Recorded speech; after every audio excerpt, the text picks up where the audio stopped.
just can't. I'm gonna pop a knot in your side.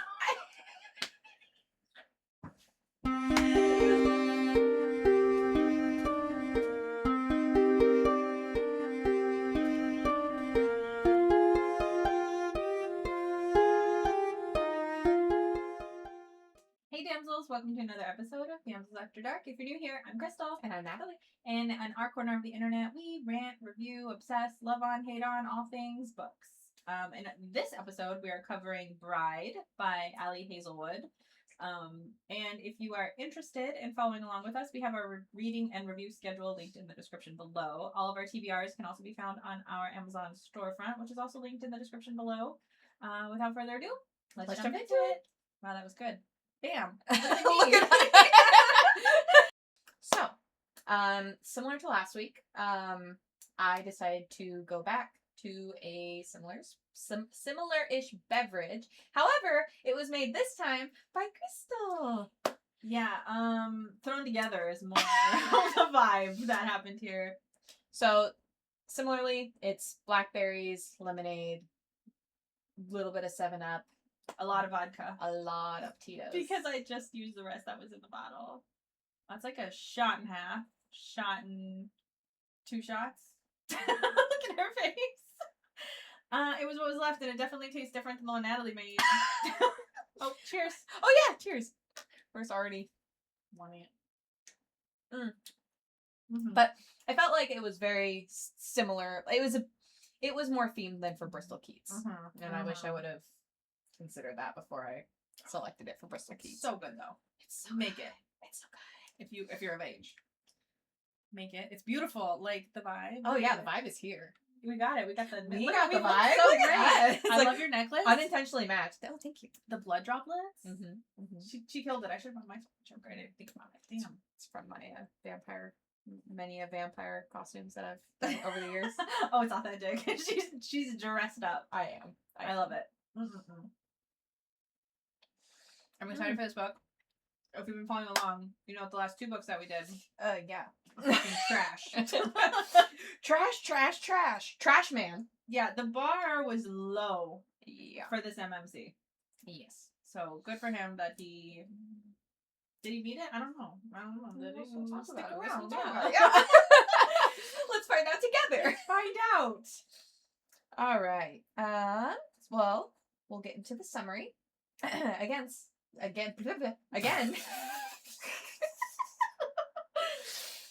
Pulled from Goodreads.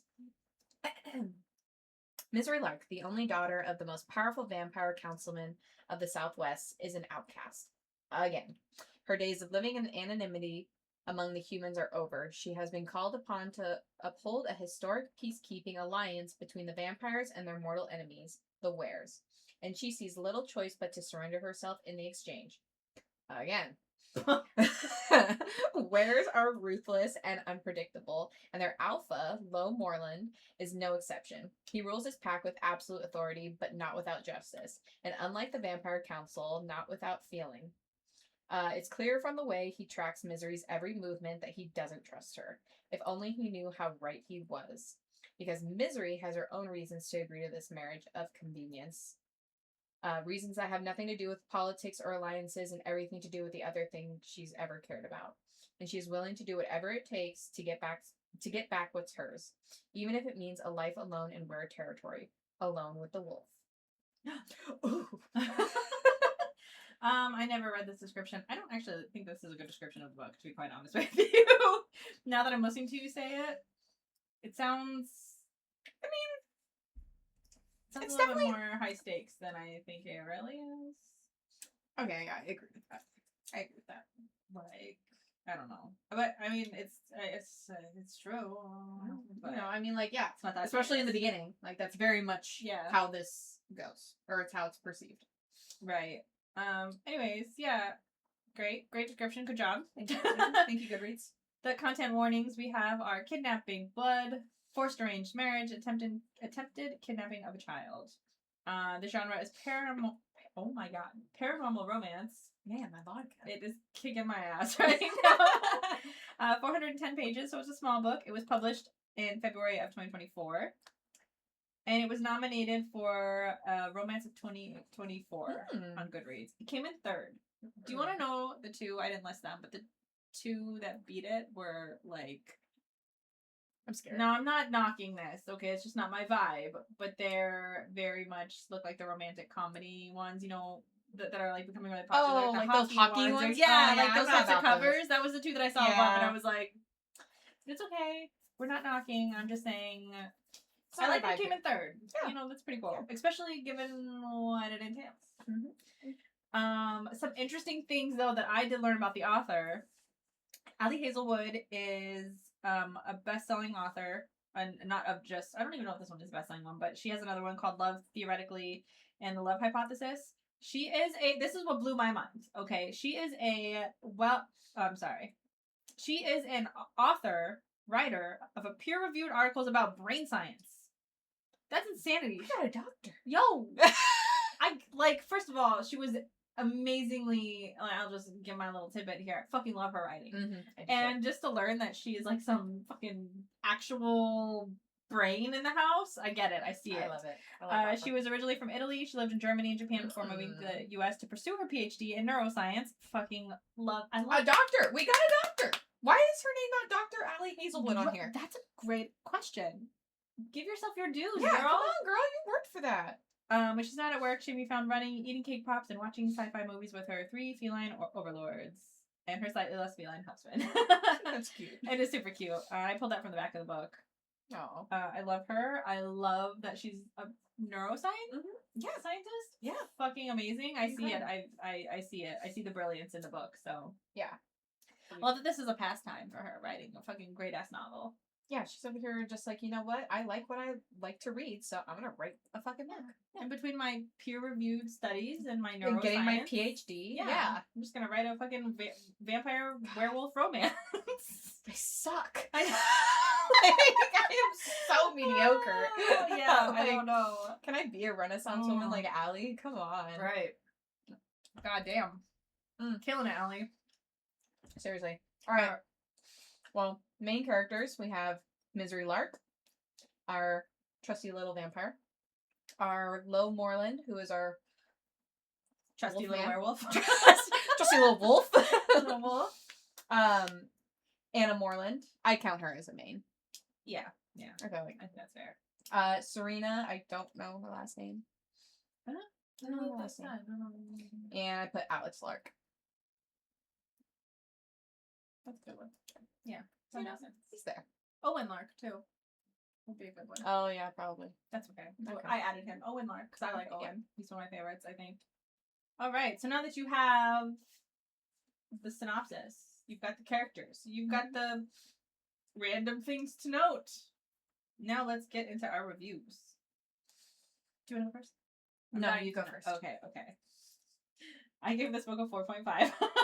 Damn. I love this book so much. Now, listen. Are there some things in here that drive me a little bit crazy? Absolutely. Maybe it's that I was deprived for the last 2 books that I fucking read, that this one hits so well for me. But listen, I love Misery. Love her so much. I love her. She's so fucking funny. I was laughing my ass off. I like to believe I'm that sarcastic. Me too. Like, I'm pretty sarcastic. Yeah. And everything. Her level of sarcasm, though, I was over here like, I need that. I need to be like that. I need to be that witty. I need to just clap back. So her quips were so good. Quips. They were making me laugh, and it's not even just externally, but internally was so funny. And the way that the writing is just like hits it every time. It somehow it was really good. How it was written was so unique. Now you haven't read this. But the Mortifying Ordeal of Being in Love, which is the fan fiction of Hermione, that's what the vibes were the same. I love that. Oh, you will love. I'm gonna make you read it. You will love that. Because if you liked this style of writing, this is all the Mortifying Ordeal. So I was getting the same vibes, and I was just sucked in. I read this book in pretty much a day. I must have read 90% of this book in one sitting, and then I finished off the last 10% separately. In one of these sittings, I got a text message at 4 a.m. 4 a.m. And I was awake because I had my baby up. So I figured that's why I texted you. I was like, this bitch is gonna be up. I know she is. And I was just like, oh my god. Yeah, I did text. I sat from like 8 p.m. till 6 in the morning reading most of this until I was pissed off and I was like, I need a break. But that's at like 80% or 90%. This book is one of those ones where you guys, I am always asleep. Okay, I have a damn near 1-year-old, and so I don't sleep. But the nights that he was sleeping, I was staying up from like, it has been a while since I've read a book like this where I am staying up until damn near 2 or 3 in the morning. What's not putting you to sleep? Where you're like, I am over here like engaged, and I have to put it down. I have to literally strip myself from it. And that's how I felt. So that's why I give it 4.5, because I was in it. There were 2 things that drove me crazy. I have 2 things that are my hates for the most part. But I'm willing to overlook those because everything else was hitting so good. I was happy to be here. Like I said, I love Misery. I do love Lo. He's not my favorite. Like, he wouldn't make it on a book boyfriend list. But he's a breath of fresh air from after Tiger. He does still piss me off because he does some stupid shit that I don't know why he did it. But you know, if we're talking about like the first half of the book, Lo's great. Oh, the first 80% of the book. Oh my god. He only 81%. When we hit 81%, we were like, yo. Yeah. Both of us. What the fuck, bro? You were hitting so good. Oh, but then man. he does kind of like redeem himself towards the end. So he literally is like, go. I'm here for him. He's fine. Now listen, there's not a whole lot going on here. Okay, the plot is not super intensive. I think the thing that holds what this is together is literally Misery and her commentary and her wit and her relationship with Lo. I think that's what the main driving force of this book is. It's not really the world building. It's not the plot. It's nothing else really, and that's okay. And there's hardly really any like world building. Like she gives us the gist, which I really love. Like if you give me the gist without overcomplicating it, love it. Yeah. And you just deep dive me into like this like crazy romantic story with like all these different like political ties and all that. Yeah, just like it was enough. Yeah, it was enough to push the story along. You know that the writing isn't here. The political landscape is not the reason why we're here. Right. And the author knew that and wrote accordingly. So I appreciate that. Not every book needs to be plot heavy. Sometimes it's emotionally heavy. Sometimes it's character heavy. And I appreciated that. The spice, I'll give it like a 3. I don't think that it was overly spicy. At the end, it gets a little intense. But I don't think it's too crazy. Now, hear me though. I need you to hear me. I need you to listen to me. This is a spicy book about a werewolf. Okay? About a wolf. And so if you're interested in that, I think you need to know that. It's more like this feels very romantic comedy. And I like that for it, but it is about a werewolf. So just hear me and understand what that might mean when it happens to happen in the bedroom. Because there's a whole lot that goes on with that. Now, that's not towards, like, really the end of the book.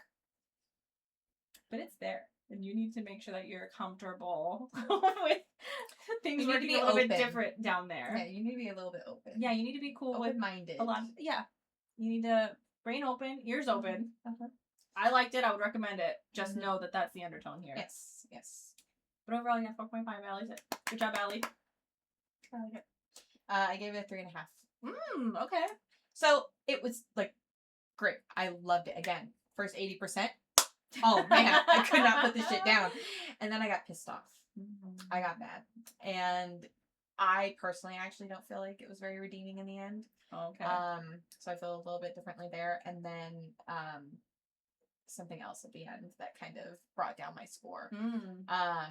Overall, I actually think for spice, I think it's a 4. Oh, okay. And maybe that's just because Tigan. I'm over here like, man, this shit was like fucking cayenne. Let me just sprinkle some more. Yeah, no, and definitely to Crystal's point, be open-minded. I was fine with it. But, you know, it's a thing that's different. there. It's different. It's a thing that's there. Yeah. It's not normal. It's not human. It's not too much. It's not crazy, though. Listen, I had a whole monster romance phase happening on this show. I've seen a lot of shit. So, to me, it's not. It's fine. I wouldn't have a problem. I didn't have a problem with it. If I was Misery, I wouldn't have a problem with it. But maybe people who are reading Bristol Keats might have a problem with it. Yeah, this is not probably the rule for you. Yeah.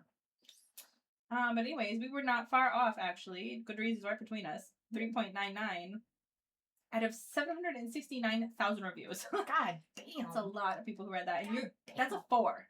God damn. So right between us, pretty much.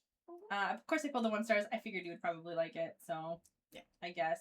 First one is so you're gonna get their the theme basically of like what the werewolf is through a lot of the 1 stars because they were fucking funny with it. So so this is kind of a spoiler warning?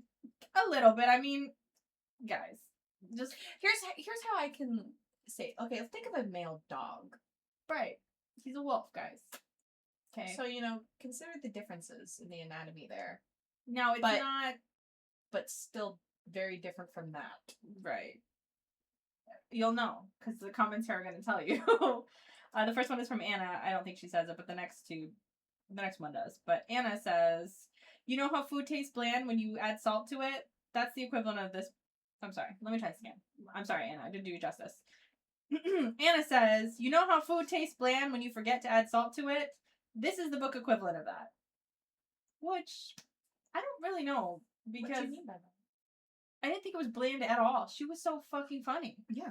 This is my humor. I was never bored.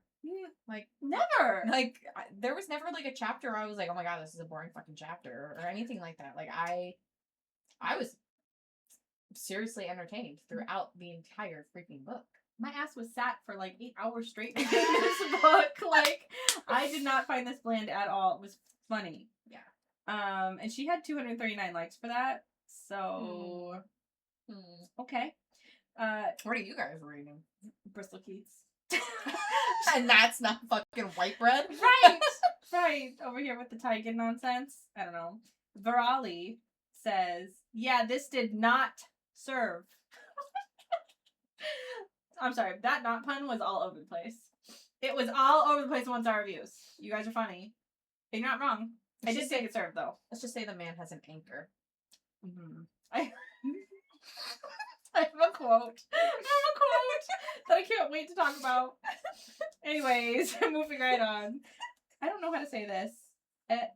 Eviani? Sorry, I don't know how to read names.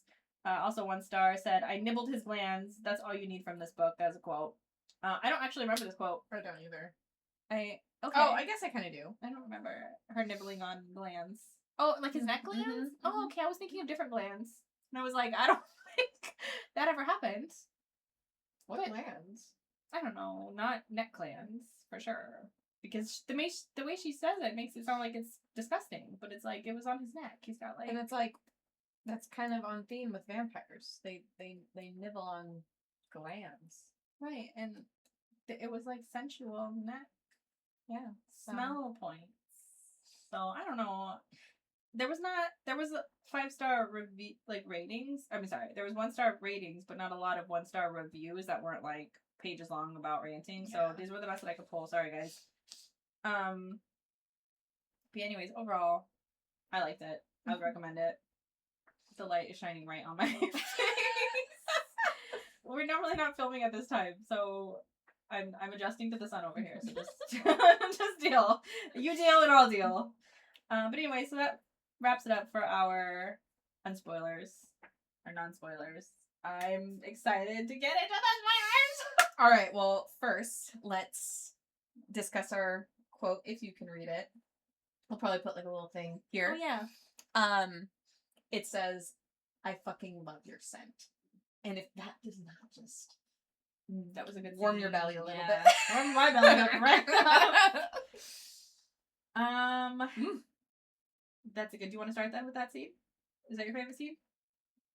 Or one of them? It's a favorite scene. Yeah. Can we like work our way there? Mm-hmm. Lead away. You pick your favorite. Okay. Your first one. Okay. Let me see. It's after Max tries to like attack her, and so she like defends herself. And Lo tells everyone, because like a huge, like not a huge crowd, but like a bunch of people like acknowledge what's happening or see what's happening. She just came into werewolf territory and is like at their house. They just got married. And he tells everyone like leave us, go, and then there's this chick, Juno, one of his like seconds or whatever, and she's like, you know, Misery is her name. She's out here trying to be like, oh, you know, he tried to attack me. He's like a loyalist or whatever, a loyal. And Juno goes, you should punish her. And Misery goes, I snort out a laugh. Yes, Lo, spank me and take away my TV privileges. Yeah, that was good. She's so good. Yeah, I love her. Just, she gives no fucks. Mm-hmm. One of my favorite scenes is kind of small. I mean, it's like one of my like scenes. Okay, it's kind of small, but it's right at the very beginning when she gets up there at the altar, and she's like standing there, and all of a sudden he gets this whiff of her, and the officiant is trying to start it. He's like, well, okay, so first of all, he gets a whiff of her, and then he's like in her space. He's like all up on her. He legitimately, like, how I envisioned it was dip her. And everything in a sense, or like grabs her, like something. Grabs her. I guess like it says here that he like pins her up against the altar too, and the officiant is like, yeah, he cages me, pins me, and stares down at me like he forgot where he is, like I'm something to be consumed. And the officiant's like, this is highly, oh my. It's like, that was so fun because it's like within the first I don't know 10 pages of the book. I was like, this is hilarious. Yeah. Oh dear. We must continue on. You can't be pinning her up against the altar right now. I don't know. That is to me so fucking funny. Oh, okay. It's when she goes sneaking into his room, and she finds the lube. That was actually really good. I like that. Hilarious. It seems so like real. Yeah. Like his underwear, his lube, and she was like, I'm not thinking about that right now. She's like, I had a bottle of silicone-based lube I find in his bedside nightstand. Pick it up and immediately drop it like it's a nest of wasps. Also, okay, for this, like, girl is stupid here. Okay, because she knows. She like he can smell her and like all knows her set, and she's just over here like, I'm just gonna jimmy the door real quick. He'll never know I was here.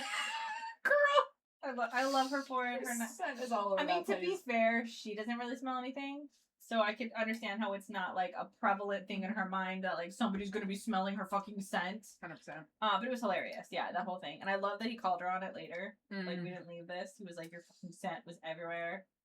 And I couldn't get rid of it, and it was like fueling his fantasies with his lube. He was over here like, I did not wash my sheets. Yeah. And then your smell fucking faded, but my fantasies didn't. I was over here like, yes. Yeah, I love this man being tortured by her scent. So, let's see. Another one that I have.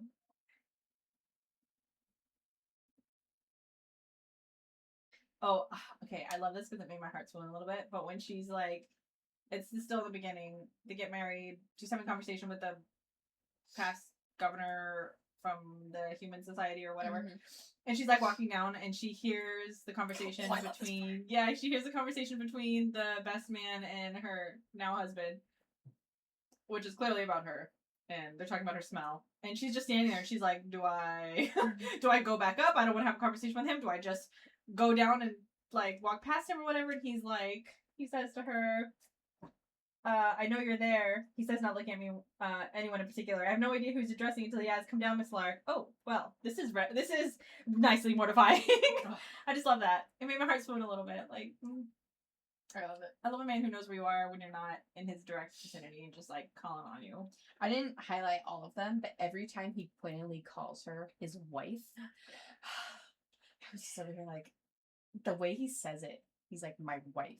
I love when he says it irritated too. Oh, and it's just like, so it's basically him saying like mine. Yeah. Oh my god, it's so like territorial and so wolfy. And he had come in too, like when he was upset, he's like, come in here and see my wife. Like I like when he's upset saying it.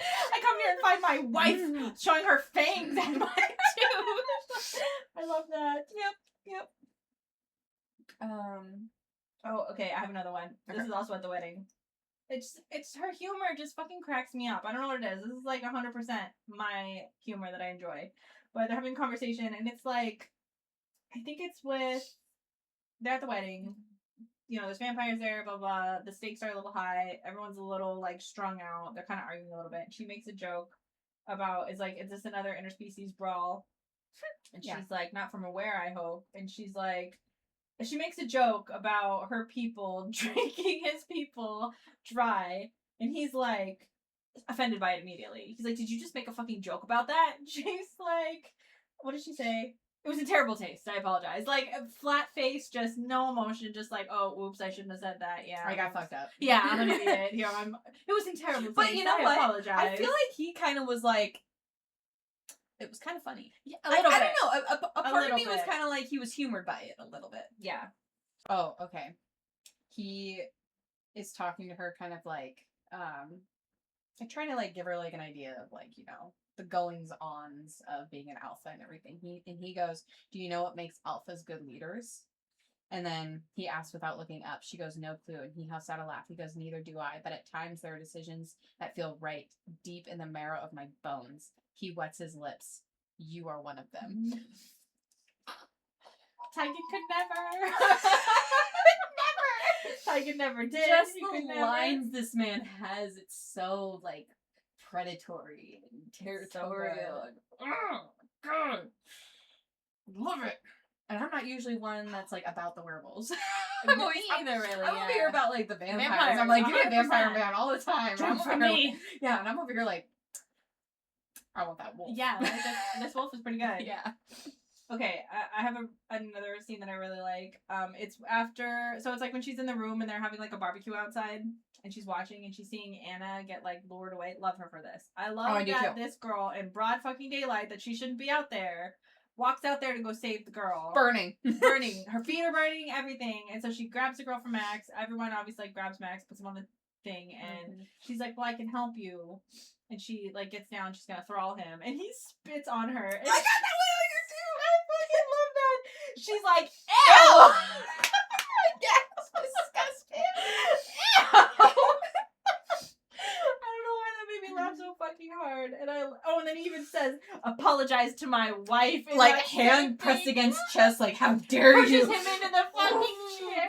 Oh, I love that one. Oh, and then he's like, sorry. And he turns and he's like, do you accept? And she's like, accept the spit? He's like, no, the apology. Oh God, what's happening? Sure, why not? Here's the thing: is this girl is so real. She's and so everything. real, Like yeah. it would be me if I was Yeah. like thrown into werewolf territory, and I like was at first like living amongst humans, and then like just so unserious, so unapologetically her and everything. Yeah. Like I love her. I love her banter. Yes. I love her, like you said, her quips. Like she is just on the ball. Like again, she's so real. Yeah. Ew. I love ew, and like accept what, his spit? Like, no, his fucking apology. Oh Like, yeah, Lois- sure, whatever. Lois being so serious. And then they're just like so unserious. Everyone there is so fucking serious. And she's like, I don't, sure, Yeah, fuck, ew. yeah, I guess. Whatever. I fucking love Oh it. my god. I love the part when she goes to eat peanut butter.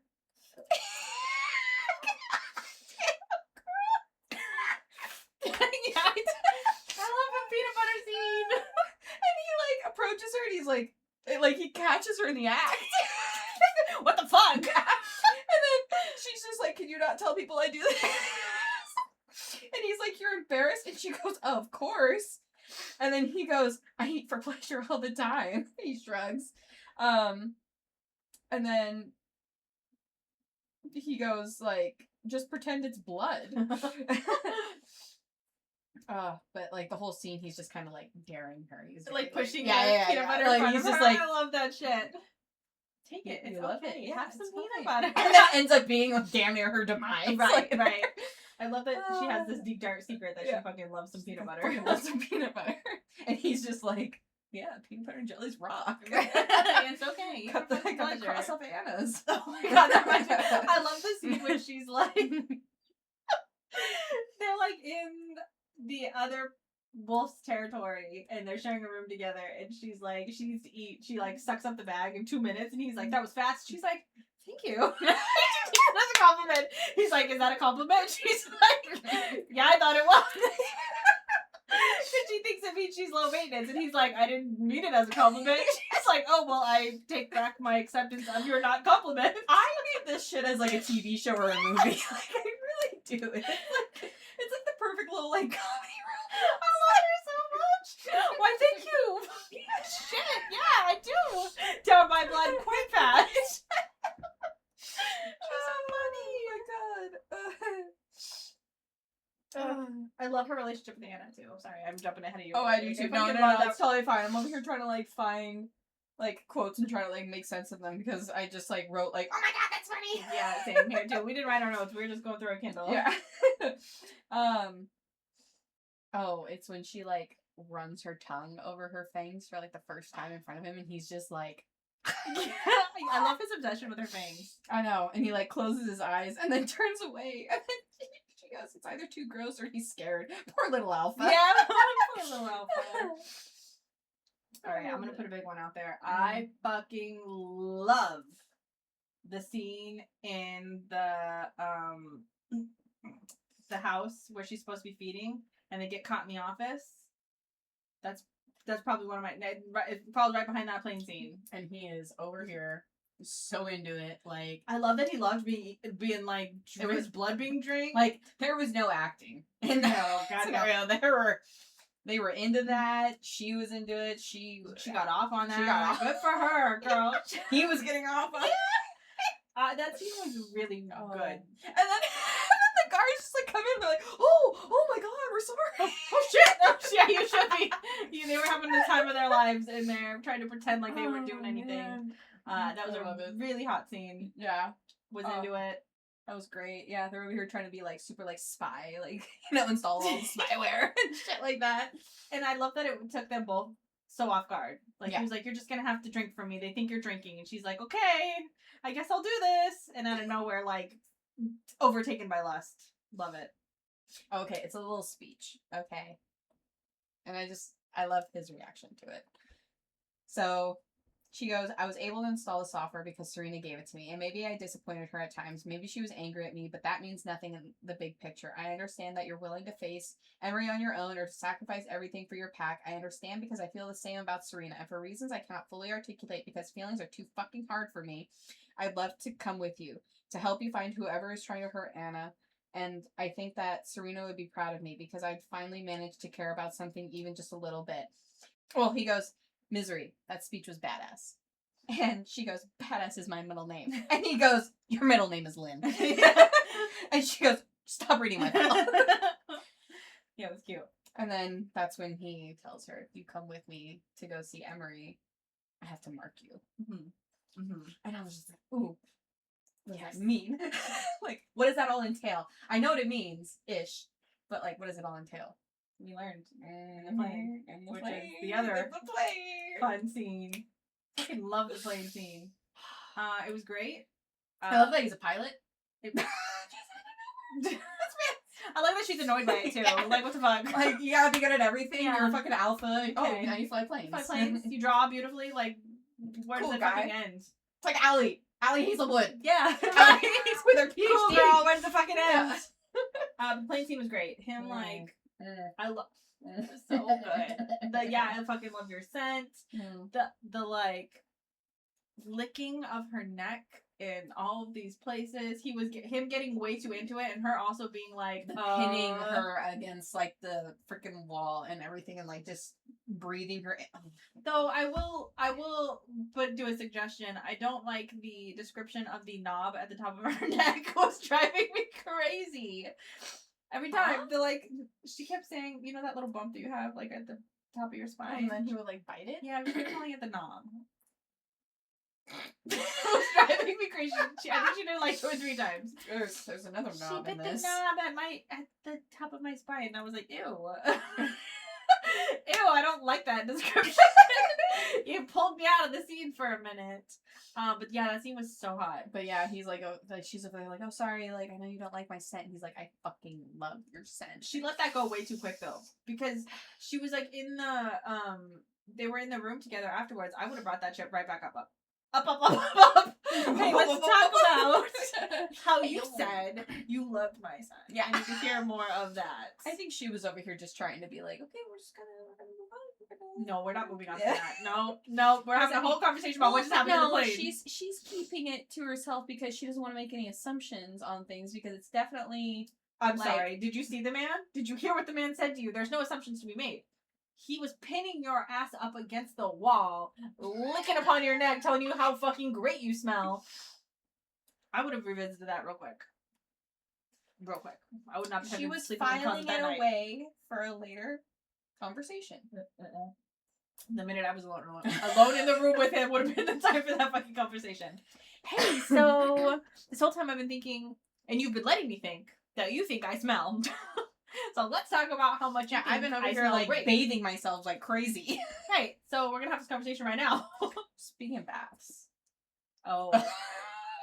Yeah, that was a good one too. That was a good one. The bath scene was I could good. do without the touching of the feet, but it's I just can't. I hate feet. The feet phobia strikes again. But everything else with that, I was like,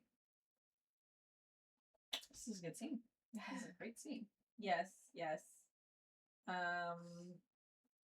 Oh, speaking of, on that scene specifically, I fucking love when, I don't know if it's that same scene, but one of the scenes when he's out running and she's in the bath and he comes in, he's like knocking, he's like, are you dressed? And she's like, yeah. And she's like over here putting bubbles.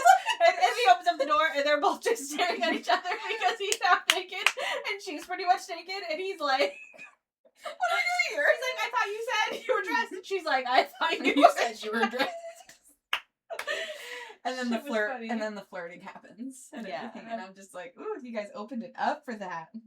I think for me, a big thing with him was how much he wanted to give her freedom because she always kept sacrificing herself. Yes. Yes. And so he says that, he says, you think, but you don't know. You don't know anything about what it's like to find your other half. He continues, voice low and sharp. Keep in mind, she thinks that he's talking about his supposed mate that they sent off to Gabby. Vampire Territory. Yeah, Gabby. Mm-hmm. And so he's consistently, and he knows what he's doing. He knows that he's hiding the truth from her. And even when she calls him out on it, he's like, oh, I didn't realize I was doing that. Like, fucker, yes you did. That's part of the reason why this book got a little demoted, because he kept pissing me off near the end. Because he was playing stupid. Anyway, he goes, you don't know anything about what it's like to find your other half, he continues, voice low and sharp. I would take anything she chose to give me, the tiniest fraction of her entire world. I would take her for a single night, knowing that I'll lose her by morning, and I would hold on to her and never let go. I would take her healthy or sick or tired or angry or strong, and it would be my fucking privilege. I would take her problems, her gifts, her moods, her passions, her jokes, her body. I would take every last thing if she chose to give it to me.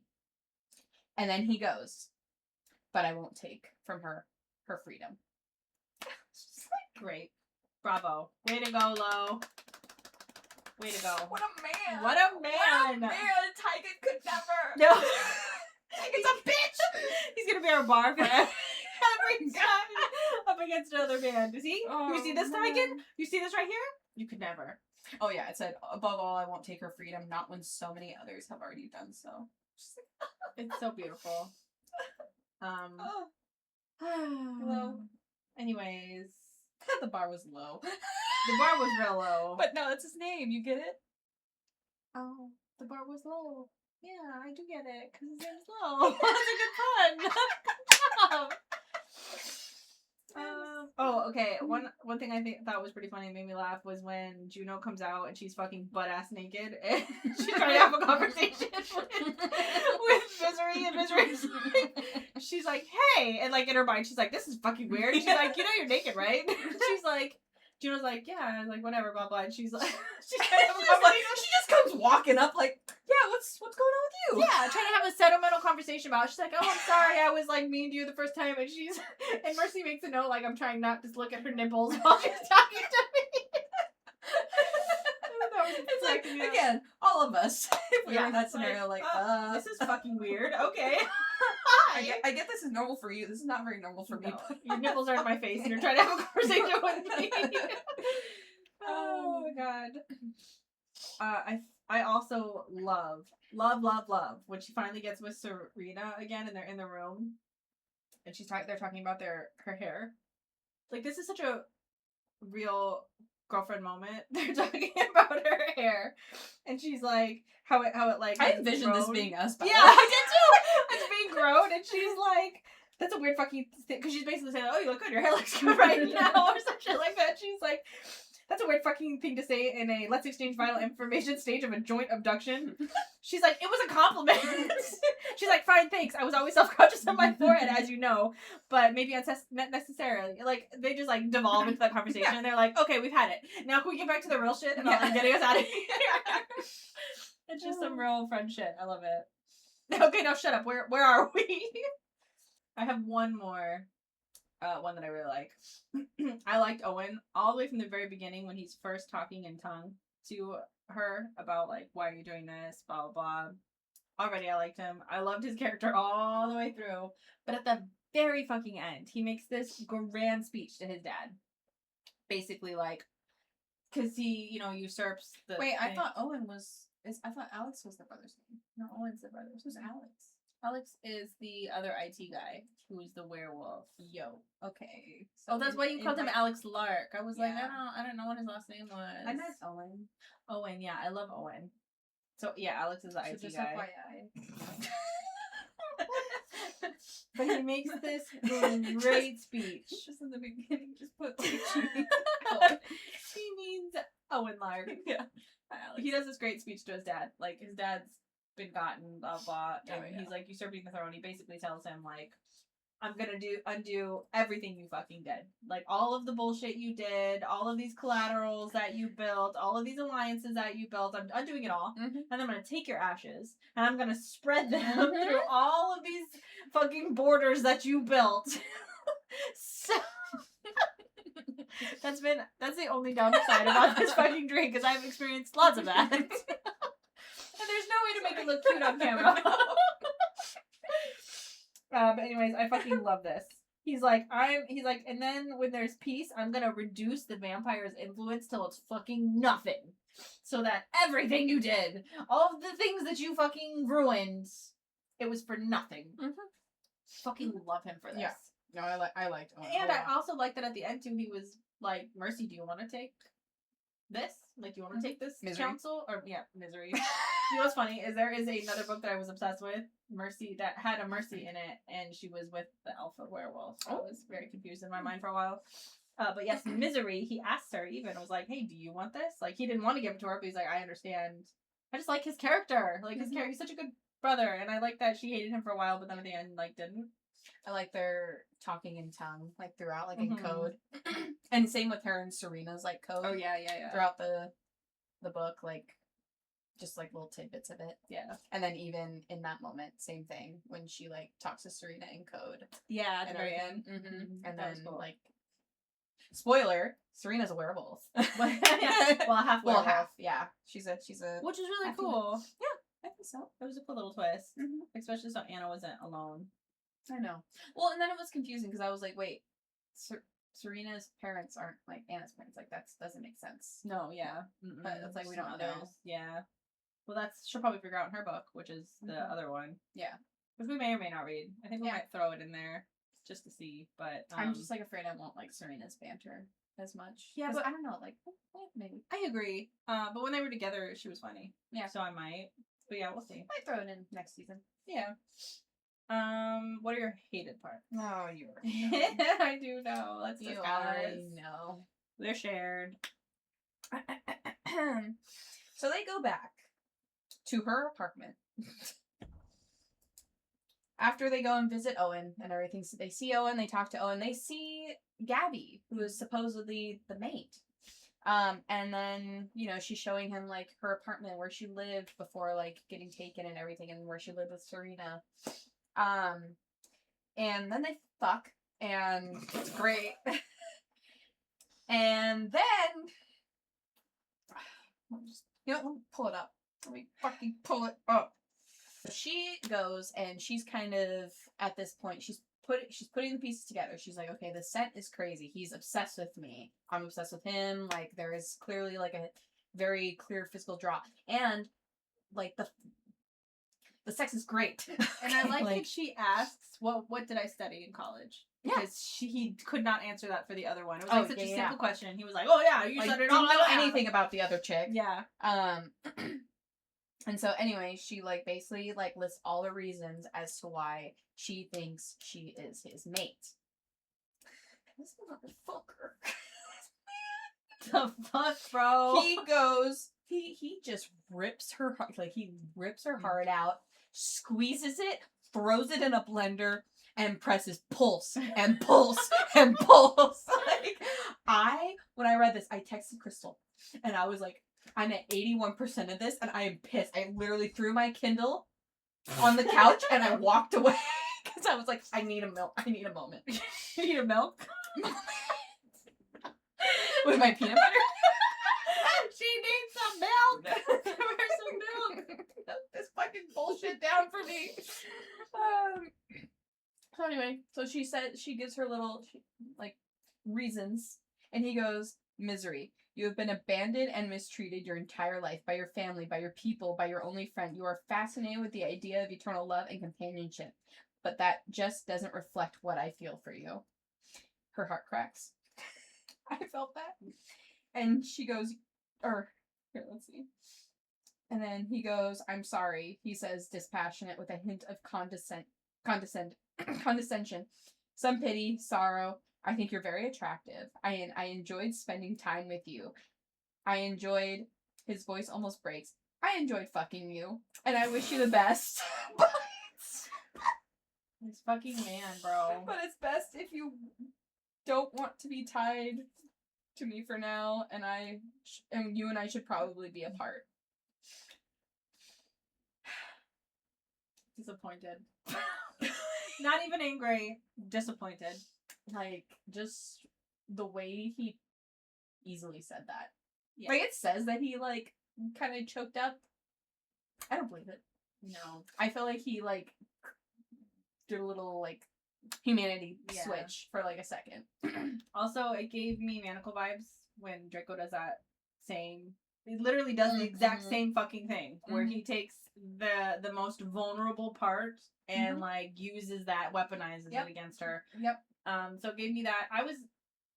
My heart was not broken only because I was fucking angry. Because it's like, you're obviously lying. Like, you're obviously lying. Yeah. So, like, why? Why did you have to tear her apart like that? And it didn't even... She's already so vulnerable because of the fact she's a vampire. She can't feel. She's fallen in love with you, which is, like, beyond her emotional comprehension. Mm-hmm. You know that. Yeah. And then you fucking press his pulse.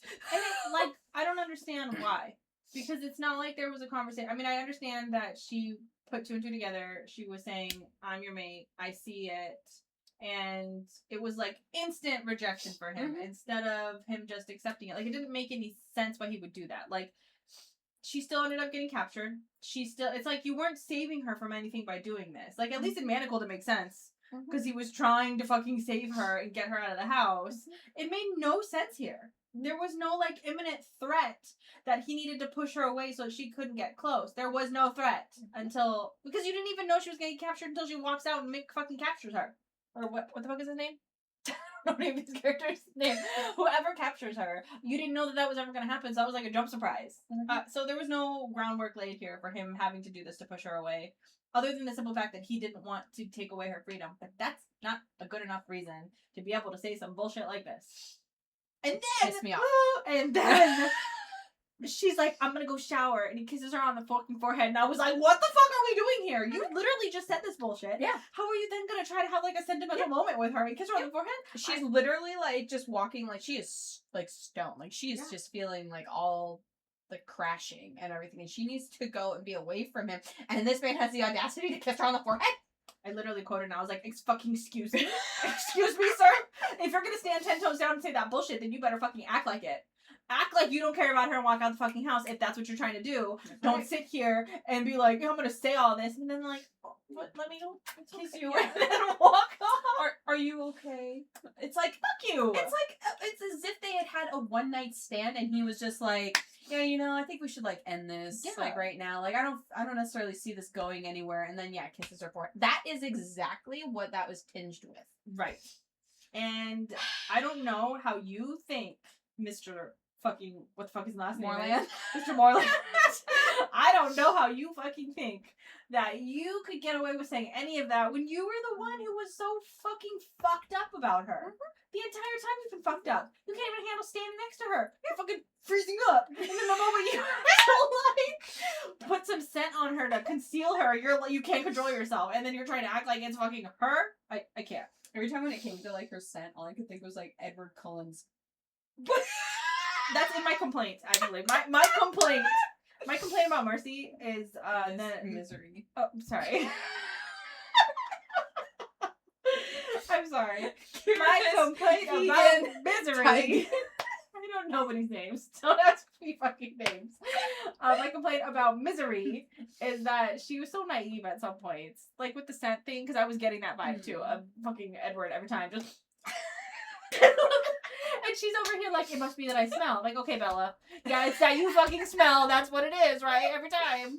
It's just like feared for her, and all she can think about is how bad she smells. I just hate when characters are like so obviously naive.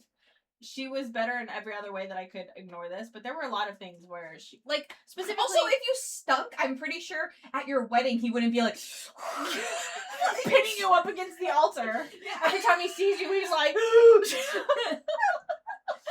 When they go out on the roof and he's just like out there trying to chill and he smells her. Literally like bloom. Right. He's just like, you're here. Oh my god. Oh my god, I love that roof scene. I do too, but I love when he's just like trying to be chill and he smells her and he's like, oh my god, you're here. I love it. Don't I know. She's literally just chilling up there and he shows up and he's like, oh. trying to be chill and then just gets a whiff of her. She's like, I can leave. And then, okay, come on, Mercy. You get the picture. You see a picture he drew of you in your shorts. I can't. I'm sorry. Sorry, go ahead. Misery. Oh, yeah, he drew the picture. There's a picture. You see this. You see a picture of you that he drew amongst all of his other beautiful things below the bottle of lube. And you're sitting here trying to tell me you still think he fucking, I don't know, doesn't like your smell? Like, I don't understand. And that's another thing. The fact that she let him get away with saying that bullshit to her pissed me off. Because that's she why. knows better. That was why I demoted this to a 3.5, because otherwise it probably would have been a 4.5. Yeah, I just. And you know what? Again, just like Bristol, why are we so forgiving? I wanted to see that alpha grovel. Yeah. And you know what? He would have. He would have. He fucking He would would have. She And you know should've what? made that. She deserved that. Yeah. She deserves some groveling. Like, Yeah. I wanted to see that man like on his knees begging. Apologizing. Because the apology that he gave her was not a whole lot of apology. There was no real explanation for why he did what he did. I'm changing your windows. Of course you live here. Of course you fucking duh. Forget what I said. Yeah, I really wish you would. Because the thing is that her character was built to be too smart, too quick, too sarcastic, too like quick with it to let him get away with that. And I'm supposed to believe that she was just so overcome with emotion about it that she just couldn't think right, but I don't believe that. She should have called his ass on it right there. She should have fucking provoked him. She should have fucking got up in his shit about it. The fact that conversation happened after he did the most intimate thing werewolves can do, the knot. It was. He said that like they fucked and Yeah, but he didn't do the knot yet. I thought he did the knot. He didn't do the knot till the end. Oh really? He just pulled because he pulled out. Remember, he came all over her back and he was like rubbing it in. That's the problem too. You did this intimate like rubbing it in, claiming her, legitimate, like, and then you're like, no, and actually. then didn't he say like mine? There was something that was very like, you know. Well, that's what, because he did say mine when he was like rubbing it in, like, this is my, I'm making you mine. Yeah. And then she's over there like, okay, so I'm your mate, and he's like, but no. Actually, no. I did just rub my semen all over in you and saying you're mine, but actually, I think you're reading too much into that. I do find you attractive though. The fucking was great. Yeah, we fucked great, but that's I it. think we're done. It's something pisses me off. Bitch. And then the fact that we don't, again, to the point, we don't get a real apology at the very end. Yeah. Do you have another hated part, or is that your main hated part? I didn't like the fact, like, I wanted more of the visual of the, like, end of like Serena and Lo changing and like ripping everyone apart. Right, they I just wanted time jumped that. Yes! And I was so pissed. I was like, what do you mean? I want to see the carnage. I want to hear Right. what happened. And then all we get is like, oh, there's blood over here, there's hair over here, there's this over Things there. have been solved, everything's done. Yeah, and I'm that just was kind of like, shitty. that was lazy. a little anticlimactic. Yeah. Especially for sitting at 419 pages. Like, Yes. you could have added that entire scene in there. It would have been nice. Also, it's not like we got like any sort of like crazy violence throughout it. So we're gonna get like crazy fucking sex, but we're not gonna get a little bit of violence. A little violence. That was well deserved. I was so. ready for her father to get his. Yeah. But then he didn't even get it. I mean, we don't even know what happens. Yeah, we to don't him. know how it ends. Probably in the second book. I do have a line that made me fucking cringe out of my body, though. And I'm gonna go ahead and read that to you. It's at the very end when they're fucking. This is some shit Tygan would say, which is why I'm upset about it. But he says, so they're fucking. And this is when he does the knot. Right? He says, I'm gonna do it, Misery. I'm gonna come where I'm supposed to. I'm gonna pop a knot in your tight little. And then he stops. But, okay. I hate it. I hated it too. What is this? I'm gonna do it, Misery. I'm gonna come where I'm supposed to. What the fuck? No warning needed. Just fucking do it. Just do it. I don't need you to be all proud that you're gonna do it where you're supposed to. God. You're supposed to do it anywhere that it can go. I don't know what She that's doesn't need supposed a warning. to. Okay, she's a fucking vampire. Okay, she sunk her teeth into I'm you gonna already. do it. I'm gonna do it. It's gonna happen this time. I'm gonna do it where I'm supposed to, Misery. I'm so proud of myself. What if I did it. I did it, Misery. I did it. Are you Yeah. proud of me? And I just can't. I'm gonna pop a knot in your side. It's the most unsexy thing I've ever heard. That's all I'm saying. And then it was right at the end. It's like finally we get it. We get what they're. I don't need that commentary. That's almost worse than Down Boy. I had secondhand embarrassment for It it. was- I was over here like, if I was Misery, I'd be like, shut the fuck up. I would be instantly turned off. I'm gonna do it. I'm gonna go where I'm supposed to. Shut your mouth up. Oh my god. The fact that it was in there for a half an hour or two was fucking wild. What are they just laying there? Are they just laying together? And he's just like, Yeah, you can't move. what? And it's not computing in my head. I don't know. Like, what are you doing? Is it pleasurable at the time, or are you just literally laying there like the Mormons do, where they just like No, soak? I thought there was like some movement. I was under the impression that it was locked in, so he couldn't move. Couldn't move she anyways. repositioned herself. But it's locked, so she can't like pull out or pull in. Like, No. she can't. She can like run around. I for half an hour though. That's just not. That's a lot.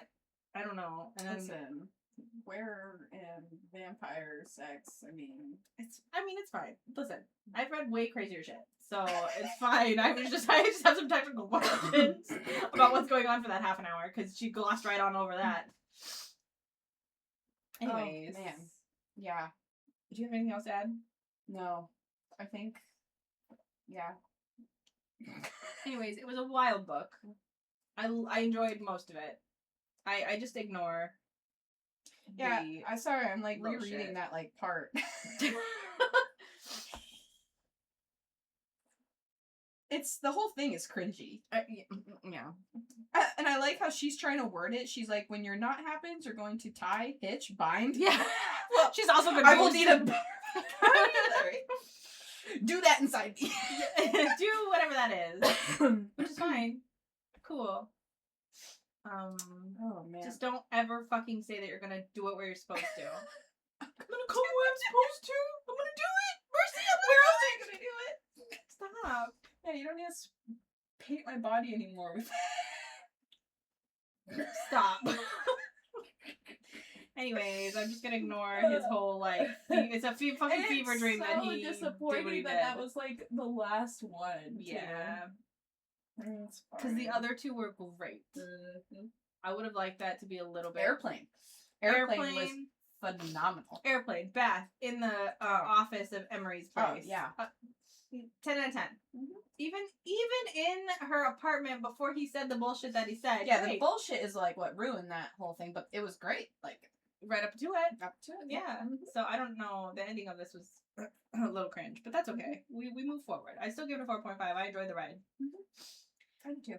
The next one that we're reading, I'm a little concerned about. I don't know how it landed on the TBR, but it did land on the TBR. I didn't put it there. Yeah, I don't know if I put it there. I think maybe this is a callback to Kristen potentially putting it there. Cheers to that. It's Feather So Vicious by Liv Xander. Now, I feel like we should Insert picture here. I had not seen this cover until I saw it on your Goodreads. You were reading it, and I was like, what the fuck is that? I was a little shell shocked. We should post our commentary on it. The fact is, the thing is funny too that it got worse because when you go into the zoomed book, in. yeah, you zoomed in, but then also when you go into the book, there's more images. I'm sorry. Anyways, we're not here to hate on the artwork, okay? No. We're just saying I was surprised by what I saw. I wasn't expecting that. I will not be picturing that as I go into this book. I am not picturing any of those images at all. Wipe them clean from my. I'm gonna picture what I want to picture, and yeah. The artwork is not. No. No. So again, it's Feather So Vicious. This is another duology. It's supposed to be like a high spice, deeper, like I don't know what to say. Dark. Yeah, thank you. That's the word I'm looking for. Like a dark romance, which I'm excited for because Bristol Keats was, and this one's like decent, even though I liked it a lot. I'm excited for like a grittier man. Or men, because I feel like there's two in here. I saw the picture of two of them. Like, because Lo is just so good. Like, he's inherently good. Yeah. Like, he's just, like, politically nice and just good to his sister. And he's, like, this total, like, in a sense, golden retriever until, like, you know, he doesn't have to be. Right. Mm-hmm. But then this is definitely going to be very grayer. Yeah, I'm excited for that. Me too. So that'll be for next week. If you want to follow along, of course, our TPR is listed in the description below, so you can see what our reading and review schedule is. And I guess this is a good place to close it out. Yeah. We'll see you next time. Bye. Bye, guys.